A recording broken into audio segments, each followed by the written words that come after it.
онлайн табыс табуға бола ма деген сұраққа маған 3-4 адам жоқ, сенбеймін деп жауап беріпті. Енді мен сіздерге айтайын, онлайн табыс дегеніміз не жалпы? Онлайн табыс дегеніміз ол сіздің егер де тұрақты жұмысыңыз болатын болса, ол қосымша жұмыс ретінде қарастырсаңыз болады. Енді біздің қоғамда білесіздер, зарплата көрсеткіші өте төмен. Мысалы, бір семьяның өзін 200-300 мың теңгемен қазір баға алмайсың.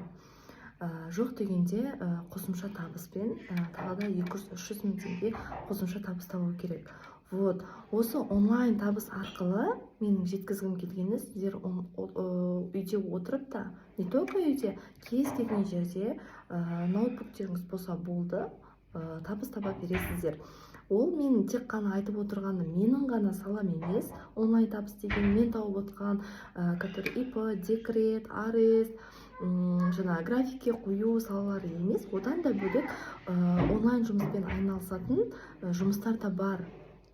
Вот, сол жұмыстарды істеу арқылы, өзіңізді дамыту арқылы жаңағы қосымша табыс табуға болады. Оны бізге жаңағы қоғам көмектесіп жатыр. Солай дамуымызға, бір-бірімізге үйрету арқылы жаңағы курстар ашылып, вот. Сондықтан да сенбеймін дегендеріңіз енді қате болатын шығар деп ойлаймын.